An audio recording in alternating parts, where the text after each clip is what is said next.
Hello friends, സുഖമാണല്ലോ അല്ലേ? അപ്പോൾ ഞാനിന്ന് നിങ്ങളുടെ മുന്നിൽ വന്നിട്ടുള്ളത് എന്ത് പറയാനാണ്, എനിക്ക് സുഖമല്ല കേട്ടോ. ഓൾറെഡി ഞാൻ ഹോസ്പിറ്റലിൻ്റെ ഫ്രണ്ടിലാണ് ഞാനെന്നുള്ളത്. എൻ്റെ വീടിനടുത്തുള്ള തൊട്ടടുത്തുള്ള ഒരു ഹോസ്പിറ്റലാണ്, ഗവൺമെൻറ് ഹോസ്പിറ്റലിൻ്റെ ഫ്രണ്ടിലാണ് ഞാനെന്നുള്ളത്. ഇന്നലെ ഒരു ആക്സിഡൻറ്റ് പറ്റിയിട്ടുണ്ട്. അപ്പോൾ അതിൻ്റെ ഒരു എന്ത് പറയാനാണ്, അതിന് കാണിക്കാൻ കരുതി ഞാൻ ഡോക്ടറിൻ്റെ അടുത്ത് വന്നതാണ്. അപ്പോൾ എന്തായാലും എന്താണ് പറ്റിയത് എന്നുള്ളത് ഞാൻ അകത്ത് പോയിട്ട് പറയുന്നതായിരിക്കും. അപ്പോൾ നമുക്ക് അങ്ങോട്ട് ഡോക്ടറിനെ ഒന്ന് കണ്ടാലോ?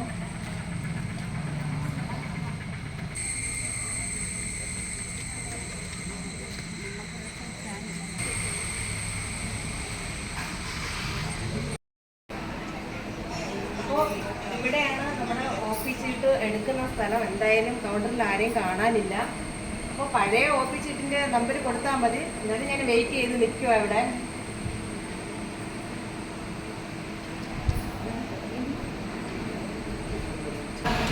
അപ്പോൾ ഞാനിവിടെ നിൽക്കുമ്പോൾ ഇവിടെ കുറേ കുഞ്ഞു മക്കളെ പരിചയപ്പെട്ടിട്ടുണ്ട്. കാരണം ഒരുപാട് താമസിക്കും കേട്ടോ, ലഞ്ച് ടൈം ആയതുകൊണ്ട് ഒത്തിരി താമസിക്കും ഇനി ഡോക്ടറെ കാണാൻ. അപ്പോൾ ഇവിടെ ഇരിക്കുന്ന കുട്ടികളെ ഞാൻ സംസാരിച്ചപ്പോൾ മനസ്സിലാക്കിയ കാര്യം, അവർക്ക് സുഖമില്ല. ഇപ്പോൾ മഴ ടൈമല്ലേ, പനിയും ജലദോഷമൊക്കെ ആയിട്ട് വന്നവരാണ്.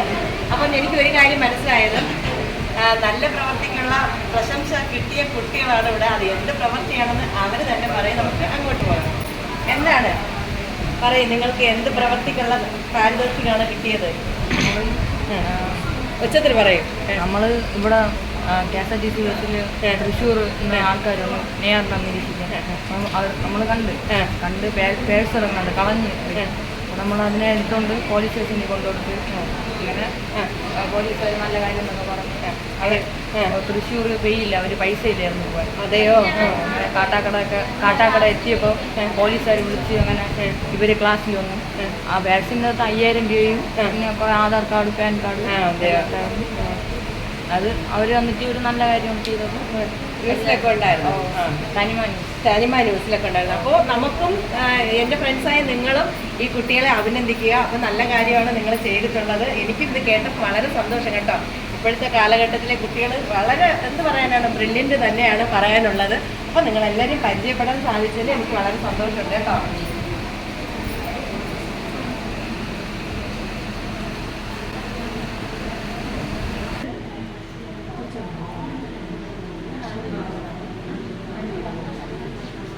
ഡോക്ടർ നമ്പർ കിട്ടിയിട്ടുണ്ട്. അകത്ത് കയറാനായിട്ട് പോവുകയാണ്.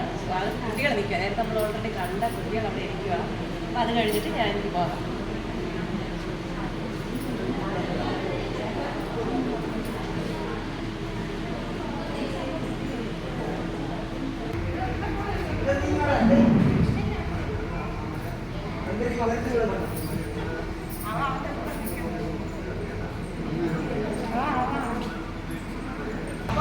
ഇഞ്ചക്ഷൻ ഉണ്ട്. എനിക്ക് ഓൾറെഡി കഴുത്തിൽ നിന്നാണ്, അതായത് ഹെൽമെറ്റ് ഊരി തെറിച്ച് പോയി. ഈ കഴുത്താണ് ഭയങ്കര വേദന. അപ്പോൾ ഡോക്ടറെ കാണിച്ചപ്പോൾ ഡോക്ടർ പറഞ്ഞ കാര്യം, കഴുത്ത് താഴത്ത് നോക്കിയിട്ട് മുകളിലോട്ട് നോക്കാനാണ് പറയുന്നത്. സൈഡ് തിരിഞ്ഞ് ഇങ്ങനെയൊക്കെ നോക്കാൻ പറഞ്ഞാൽ കുഴപ്പമില്ല, എങ്കിലും എവിടെയൊക്കെയോ ചെറിയൊരു വേദനയുണ്ട്. അപ്പോൾ എന്തായാലും 6 മാസത്തിന് ശേഷം ഇനി TT എടുത്തിട്ടില്ല, അപ്പോൾ അതെടുക്കാനാണ് പറയുന്നത്. അതുകൊണ്ട് ഇഞ്ചക്ഷൻ്റെ തുണ്ടുമായിട്ടാണ് ഞാനിവിടെ വന്നിട്ടുള്ളത്. വേറെ വിശേഷങ്ങളുണ്ട്. ഈ നടന്ന സ്ഥലം എന്തായാലും നിങ്ങൾ ഷെയർ ചെയ്യണമല്ലോ. ഇതൊക്കെ കഴിഞ്ഞിട്ട് നമുക്ക് അവിടെ പോകാം കേട്ടോ. അവിടെ എന്താണെന്നുള്ളത് ഞാൻ അപ്പോഴും കാണിച്ചത്. എൻ്റെ വണ്ടി ഏത് കോലത്തിലിരിക്കുന്നു, എനിക്ക് ഓൾറെഡി കാണിക്കാൻ പറ്റാത്തതായ മുറിവുകൾ കാലിലുണ്ട്. അതൊന്നും നമുക്ക് കാണിക്കാൻ പറ്റില്ല. അപ്പോൾ കുറേ പ്രശ്നങ്ങളുണ്ട്. അതൊക്കെ ഞാൻ പിന്നാലെ പറയുന്നതായിരിക്കും കേട്ടോ.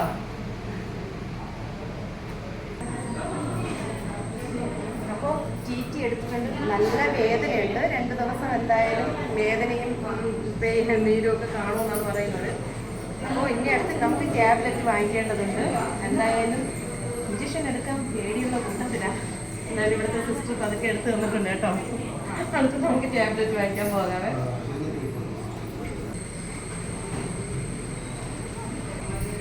അപ്പോൾ ടാബ്ലറ്റൊക്കെ കിട്ടിയിട്ടുണ്ട്. ഭക്ഷണം കഴിക്കേണ്ടതും കഴിക്കാതെ കഴിക്കേണ്ടതും ഒക്കെ കിട്ടിയിട്ടുണ്ട്. വേദനയ്ക്കും നീരിനും ഉള്ളതാണ് ആദ്യം കഴിക്കാൻ പറഞ്ഞിട്ടുള്ളത്. എന്തായാലും നമുക്ക് ഇനി ആക്സിഡൻറ്റ് നടന്ന സ്ഥലത്തേക്ക് പോകാം. എന്താണ് പറ്റിയതാണ്, എൻ്റെ ഈ കണ്ണൊക്കെ നിങ്ങൾ കണ്ടോ? ബാക്കി വിശേഷം ഞാൻ പുറത്ത് പോയി പറയുന്നതായിരിക്കും. അപ്പോൾ നമുക്ക് എല്ലാവർക്കും കൂടെ അങ്ങോട്ട് പോകാം. അപ്പോൾ പിന്നെ ഡോക്ടറിനെ കണ്ടിട്ടുണ്ട് കേട്ടോ. നിങ്ങൾ കണ്ണിന് തലക്കടി ഉണ്ട്. എൻ്റെ ഈ കാലിന് ഇവിടെ ഒക്കെ പറ്റിയിട്ടുണ്ട്. അപ്പോൾ കുറച്ച് ഗുളിക വേദന സംഹാരി ഗുളിക തന്നിട്ടുണ്ട്. എന്തായാലും നമുക്കിനി ആക്സിഡൻറ്റ് നടന്ന സ്ഥലം നിങ്ങൾക്ക് പരിചയപ്പെടുത്തുന്നുണ്ട്. അപ്പോഴും നിങ്ങൾക്ക് അത് മനസ്സിലാവും എങ്ങനെ എന്തുകൊണ്ടാണ് ഞാൻ വീണതെന്നല്ലേ. അപ്പോൾ ഇനി നമുക്ക് ആക്സിഡൻറ്റ് നടന്ന സ്ഥലത്തേക്ക് പോകാതെ എനിക്കൊട്ടും സംസാരിക്കാൻ വയ്യ. നമുക്ക് അവിടെ പോയിട്ട് വിശേഷം പറയാം ബാക്കി കേട്ടോ. അപ്പോൾ ഞാനിപ്പോൾ ഉള്ളത് നെയ്യാർ ഡാമിലാണ്. അടുത്ത് നമ്മൾ പോകേണ്ടത് നെയ്യാർ ഡാമിൻ്റെ മഴ കാരണം കണ്ടോ ഷട്ടറൊക്കെ തുറന്നിട്ടിരിക്കുക. അടുത്ത് ഞാനിതാ പോകുന്നത് ആക്സിഡൻറ്റ് നടന്ന സ്ഥലത്തേക്കാണ്. അപ്പോൾ കുറച്ചുകൂടെ പോകേണ്ടതുണ്ട്. ഇതേ കണ്ടോ ഷട്ടർ തുറന്നിട്ടിരിക്കുന്ന ഭംഗി കണ്ടോ. മഴയത്തും ഇത് ആസ്വദിക്കാനായിട്ട് ഒരുപാട് പേര് നിൽപ്പുണ്ട് കേട്ടോ. അപ്പോൾ ഇനി ഇതാ പോകുന്നത് ഞാൻ വീണ സ്ഥലത്തോട്ടാണ്. എവിടെയാണെന്ന് ഞാൻ പറഞ്ഞു തരാം. ഈ വഴിയിലൂടെയാണ് വരുന്നത്. ഒരു കാര്യം ഞാൻ പറയാണ്ടിരിക്കാൻ വയ്യ, ഒരു കാര്യം ഞാൻ പറയുവാണ്. ഇവിടെ ഒരിടത്തും പോസ്റ്റിൻ്റെ ഒറ്റ ലൈറ്റില്ല. പോസ്റ്റ് എന്ന് പറയുന്ന സാധനമേ ഇവിടെ ഇല്ല കേട്ടോ. കൂരിട്ട് ഒരു വനപ്രദേശമാണ്. നിങ്ങൾക്കിത് കാണുമ്പോൾ മനസ്സിലാവും. അപ്പോൾ രാത്രി ഇപ്പോഴും തന്നെ ഒരു പകലിൽ ഈ ഒരു അവസ്ഥയാണെങ്കിൽ രാത്രിയുടെ അവസ്ഥ നിങ്ങൾ ആലോചിച്ച് നോക്കൂ. അപ്പോൾ ഈ ഇരുഭാഗത്തും എന്ത് പറയാനാണ്, കാടാണ്, ഒരു വീടുകളില്ല, അതിലുപരി ഒരിടത്തും ഒരു പോസ്റ്റോ ലൈറ്റോ ഇല്ല. അപ്പോൾ ഈ ഭാഗത്ത് കൂടെ വരുന്നവർ ദയവേത് ശ്രദ്ധിക്കുക. അതുകൊണ്ടാണ് ഇങ്ങനെ ഒരു വീഡിയോ ചെയ്യാൻ ഞാൻ തീരുമാനിച്ചത്. കാരണം എനിക്ക് പരിചയമായ ഒരു സ്ഥലവുമാണ്, എൻ്റെ നാടാണ്. എന്നിട്ട് പോലും എനിക്കിങ്ങനെ ഒരു സംഭവം ഉണ്ടായി. രാത്രിയിൽ പറ്റിയ ഒരു എന്ത് പറയാനാണ് ആ കാര്യം ഞാൻ അവിടെ പോയിട്ട് പറയാം. ഞാൻ അനുഭവിച്ച ഒരു എന്ത് പറയാനാണ് ഒന്നും പറയാനില്ല. എനിക്ക് ആക്സിഡൻറ്റിനെ കുറിച്ച് ഓർക്കുമ്പോൾ തന്നെ പേടിയാവുക. എന്തായാലും കണ്ടോ ഇവിടെ ഒരു വീടുകളോ ഒന്നുമില്ല. അപ്പോൾ ഒന്ന് വീണ് കഴിഞ്ഞാൽ പോലും അതും രാത്രിയിൽ വളരെ യാത്രക്കാർ കുറവാണ് ഈ ഭാഗത്തൂടെ കേട്ടോ. അപ്പം ഞാനിതാ ഈ വളവ് കഴിഞ്ഞതാ ഇവിടെ വന്ന് എൻ്റെ വണ്ടി കിടന്ന സ്ഥലം ഇതാ ഇവിടെയാണ്. ഇതോ കണ്ടോ, ദേ ഇവിടെ ഈ ചവർ കാണുമ്പോൾ നിങ്ങൾക്ക് മനസ്സിലാവും, ഈ പച്ചില കാണുമ്പോൾ നിങ്ങൾക്ക് മനസ്സിലാവും. ഞാൻ വണ്ടിയിൽ നിന്ന് ഇറങ്ങിയിട്ട് ബാക്കി വിശേഷം പറയാം. അപ്പോൾ ഞാൻ വീണ സ്ഥലം ഇതാണ് കേട്ടോ. ഇങ്ങനെ വണ്ടി എനിക്ക് തോന്നി രാത്രിയിൽ വരുന്ന സമയത്ത് പട്ടി എതിരെ ചാടിയതുപോലെ തോന്നി. എനിക്ക് എൻ്റെ കണ്ണിന് അങ്ങനെ തോന്നിയത് ഉൾഭയം. കാരണം ഒരു 11 മണി ടൈമാണ്, അതും കൂടെ ഓർത്തോണം. അപ്പം ഇവിടെ കൂരിട്ട് ആരും ഒരു വെട്ടോ വെളിച്ചോ ഒരിടത്തും ഇല്ല. ഒരു വാഹനം കണ്ടില്ല. എപ്പോഴും ചിലപ്പോഴൊക്കെ ഞാൻ വരുന്ന സമയത്ത് ഏതെങ്കിലും വാഹനം പാസ് ചെയ്ത് പോകുന്ന സമയത്ത് അവരുടെ കൂടെ കയറി വരും. പക്ഷേ ഇന്നലെ ഞാൻ അത് ചെയ്തില്ല. ഞാൻ ഒറ്റയ്ക്കാണ് വന്നത്. ഇവിടെ എൻ്റെ വണ്ടി ഇവിടെ നിന്നപ്പോൾ പട്ടി എനിക്ക് എങ്ങാണ്ട് തോന്നി. ഇവിടെ ഒരു പട്ടി ഇങ്ങനെ കുറുകെ ചാടും പോലെ തോന്നി. ഞാൻ എടുത്തു വെച്ചതേ വണ്ടി എനിക്ക് നിർത്താൻ പറ്റിയില്ല. ഓൾറെഡി എനിക്ക് നിർത്താൻ പറ്റിയില്ല. എൻ്റെ വണ്ടി കിടന്ന സ്ഥലം ഇവിടെയാണ്. ഈ ഭാഗത്ത് കിടന്നു. ഈ ഭാഗത്താണ് എൻ്റെ വണ്ടി കിടന്നത്. ഞാൻ വീണത് ഇവിടെ ഈ റോഡിന് ഇപ്പുറത്തെ സൈഡ്. എൻ്റെ ഹെൽമെറ്റൊക്കെ തെറിച്ചു പോയി ഓൾറെഡി കേട്ടോ. അടുത്ത് എനിക്ക് എണീക്കാൻ പറ്റുന്നില്ല. എൻ്റെ അവസ്ഥയാണ് ഞാൻ പറഞ്ഞത്. എനിക്ക് എണീക്കാൻ പറ്റില്ല. എൻ്റെ ഇവിടെ ഈ നെഞ്ചും വയറും ഒക്കെ കുടുങ്ങിപ്പോയതുപോലെ, അതായത് ഇങ്ങനെ കൂനിപ്പോയി. ഞാനൊരു 10 മിനിറ്റോളം ഇവിടെ ഈ സ്ഥലത്ത് ഞാൻ ഇപ്പോൾ നിൽക്കുന്ന സ്ഥലത്ത് വട്ടമിട്ട് ഇരിക്കുകയായിരുന്നു. കാരണം എനിക്ക് എണീക്കാൻ പറ്റാത്ത ഒരവസ്ഥ. ഞാൻ ഇവിടെ ഇരുന്ന് വട്ടമിട്ട് ഇരിക്കുകയായിരുന്നു. ഒരുവിധം ഞാൻ എങ്ങനെയൊക്കെ എണീറ്റപ്പോഴേ എനിക്കിത് ഇങ്ങനെ നിൽക്കാൻ പറ്റുന്നുള്ളൂ. നിവർന്ന് നിൽക്കാൻ പറ്റുന്നില്ല. അത്രയും ഒരു സൗണ്ടില്ല. ഓൾറെഡി സൗണ്ടൊക്കെ അടഞ്ഞുപോയി. നന്നായിട്ട് പേടിച്ചു. അതൊക്കെ തന്നെ ആയിരിക്കും. സൗണ്ട് അടഞ്ഞുപോയി. എൻ്റെ തലയ്ക്ക് നല്ല കാരണം ഹെൽമെറ്റ് തെറിച്ചു പോയതിന് ശേഷം തലയ്ക്ക് നല്ല വേദന. അപ്പോൾ തന്നെ ഈ കാലിൻ്റെ മുറിവ് എല്ലാം കൊണ്ട് പേടി ഇതെല്ലാം വരുന്നില്ല. അയ്യോ ആരെങ്കിലും ഉണ്ടോ ഇവിടെ തടി കിട്ടി. ഇവിടെ ഇപ്പം നീര് അല്പം കുറവായിട്ട് ഞാൻ ഐസ് കട്ടയൊക്കെ വീട്ടിൽ പോയി വെച്ചത് കൊണ്ടായിരിക്കാം. ഇവിടെ കണ്ണൊക്കെ ഒത്തിരി എനിക്ക് തോന്നി ബൾജായിരിക്കുമ്പോൾ ഇവിടെയൊക്കെ വേദനയായി ഈ സൈഡിൽ. അപ്പോൾ എന്തായാലും ഞാൻ പറഞ്ഞു വരുന്നത് ഈ ഭാഗത്തോട്ട് വരുമ്പോൾ ലൈറ്റ് വെട്ടം കുറവാണ്. അപ്പോൾ ഒന്ന് സൂക്ഷിക്കുക. എത്ര ഇതുപോലെ അപകടങ്ങൾ ഉണ്ടായിട്ടുണ്ടെന്ന് എനിക്കറിയില്ല. എൻ്റെ അനുഭവം ഞാൻ നിങ്ങളോട് ഷെയർ ചെയ്തതേ ഉള്ളൂ. അപ്പോൾ ഞാനിങ്ങനെ പതുക്കെ എണീറ്റ് നിന്ന് ഇവിടെ വിളിച്ചിട്ട് ഒരാളില്ലാത്ത ദേശമല്ലേ, വിജനമായ ഒരു ഭൂമിയല്ലേ. അപ്പോൾ ഒരു ഓട്ടോ വന്നപ്പോൾ എൻ്റെ വണ്ടി ഓഫായിട്ട് കിടന്ന് ഞാൻ മൊബൈൽ തപ്പിപ്പിടിച്ച് മൊബൈലെടുത്ത് ആ വെട്ടത്തിൽ ഓട്ടോയ്ക്ക് കൈ കാണിച്ച്. അപ്പോൾ ആരാണെന്ന് അറിയില്ല, നിർത്താത്ത കാരണം അറിയാമല്ലോ, അതുകൊണ്ടായിരിക്കാം. രണ്ടാമത് ഒരു കാറ് വന്നപ്പം എനിക്ക് തോന്നി പുള്ളി പറഞ്ഞ് വേറൊരാളെ ഞാൻ വിളിച്ചുകൊണ്ട് വരട്ടെ. വന്നിട്ട് ഞാൻ പറഞ്ഞു ഓൾറെഡി വണ്ടി ഒന്ന് നൂട്ട് തരാമോ എന്ന് ചോദിച്ചു. വണ്ടിക്ക് എന്തെങ്കിലും ഫാൾട്ടുണ്ടോ, ഇല്ലെങ്കിൽ വീട്ടിൽ പോകാം.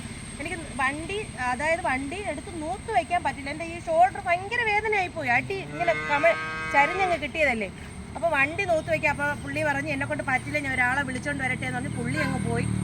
അത് കഴിഞ്ഞിട്ട് ഞാൻ നോക്കിയപ്പോൾ ഒരു ബൈക്ക് വീണ്ടും വരുന്നു, ബൈക്കല്ല ഒരു സ്കൂട്ടി വീണ്ടും വരുന്നു, കൈ കാണിക്കുക, എല്ലാം മൊബൈൽ വെട്ടമാണെന്ന് ഓർത്തോളണം. കാരണം ഓൾറെഡി വണ്ടി ഓഫായി. പിന്നെ എനിക്ക് എന്ത് ചെയ്യണമെന്നൊന്നും അറിയില്ല. ഞാൻ കീ കൊടുത്ത് ഓണാക്കിയിട്ട് ഓണാവാത്ത വിധം ഇരിക്കുക. ഞാൻ വണ്ടി കൈ കാണിച്ചപ്പോൾ ഒരു വണ്ടി നിർത്തി. അപ്പം അതിലൊരു കുട്ടിയാണ് ഉണ്ടായിരുന്നു കേട്ടോ. ആ വണ്ടിയിൽ ഓടിക്കൊണ്ടുവന്ന് ചോദിച്ചു, മാമിക്ക് എന്ത് പറ്റി മാമി എന്ന്. അപ്പം ഞാൻ പറഞ്ഞു എനിക്കൊന്നും പറ്റിയില്ല, ഈ വണ്ടി ഒന്ന് നൂത്ത് വെച്ച് തരാമോ എന്ന് ചോദിച്ചപ്പോൾ ഞാനും കൂടെ ഹെൽപ്പ് ചെയ്ത്, ഇടത് കൈ കൊണ്ട് ഒന്ന് ഹെൽപ്പ് ചെയ്ത് അവൻ വണ്ടി നൂത്ത് വെച്ച് സ്റ്റാർട്ടാക്കി ഓക്കെ ആക്കി. അപ്പോൾ മാമിക്ക് പറ്റുമോ, വേറെ എന്തെങ്കിലും മാമിക്ക് പറ്റുമോ? ഞാൻ പറഞ്ഞു ഒന്നും പറ്റിയില്ല. അപ്പോൾ എന്ന് പറഞ്ഞ് ഞാൻ ചോദിച്ചു ഏത് സ്കൂളിലാണോ പഠിക്കുന്നത് അമ്പൂരി. എനിക്ക് അവനോടൊരു നന്ദി വാക്ക് പോലും പറയാൻ പറ്റില്ല. ഞാൻ പറഞ്ഞല്ലോ ഓൾറെഡി ഇതുപോലെ ചെറിയൊരു ചാറ്റൽ മഴയും കൂടെ ഉണ്ടായിരുന്നു. അവനങ്ങ് പാസ് ചെയ്ത് പോയി. എപ്പോഴും ഞാൻ അവനെ ഓർക്കുകയാണ്. വീഡിയോ കാണുന്നുണ്ടെങ്കിൽ നിനക്ക് വേണ്ടി ഞാനിപ്പോൾ നന്ദി പറയുകയാണ് കേട്ടോ. അപ്പോൾ ഇതൊക്കെ തന്നെയാണ് ഇന്നത്തെ, ഞാൻ പറയുന്നല്ലോ ഇന്നലത്തെ സംഭവങ്ങൾ ഇതൊക്കെ തന്നെയാണ്. അപ്പോൾ വിജനമായ ഒരു കാടാണ് കണ്ടോ. എന്തായാലും ഒരു കാര്യം ഞാൻ തീരുമാനിച്ച്, ഉൾഭയം കൂടെ ഉണ്ടായിരുന്നു കേട്ടോ. 11 മണിക്ക് അതും കൂടി കൊണ്ടാണ് വീണതെന്നാണ് എനിക്ക് തോന്നുന്നത്. അപ്പോൾ എന്തൊക്കെയോ അങ്ങോട്ടും ഇങ്ങോട്ടും ചാടും പോലെയൊക്കെ തോന്നി. അതൊക്കെയാണ് ഒന്നാത്തത്. എന്തായാലും ഇന്ന് ഹോസ്പിറ്റലൊക്കെ പോയിട്ട് നിൽക്കുക. അപ്പോൾ ഇന്നത്തെ വിശേഷങ്ങൾ ഇതൊക്കെ തന്നെയാണ് കേട്ടോ. അപ്പോൾ വീഡിയോ ഇഷ്ടമായാൽ ലൈക്ക് ചെയ്യുക, ഷെയർ ചെയ്യുക, സബ്സ്ക്രൈബ് ചെയ്യുക. അതിനൊന്നും വേണ്ടി പറഞ്ഞില്ല. ഇവിടെ കൂടെ പോകുന്നവരാരെങ്കിലും ഉണ്ടെങ്കിൽ സൂക്ഷിച്ച് പോവുക എന്നുള്ളൊരു ഇൻഫർമേഷൻ മാത്രമാണേ. ഞാൻ ഒരു കാര്യം വിട്ടുപോയി. അതായത് കാറിൽ പോയ അദ്ദേഹം പിന്നെ കുറേ ആൾക്കാരുമായിട്ട് തിരിച്ച് വന്നിട്ടുണ്ടായിരുന്നു. അപ്പോഴേക്കും ഞാൻ ഓക്കെ ആയി, വണ്ടി ശരിയായി, ഞാൻ വീട്ടിലേക്ക് പോകാനും ഒരുങ്ങി കേട്ടോ. അത് പറയാൻ വിട്ടുപോയതാണ്.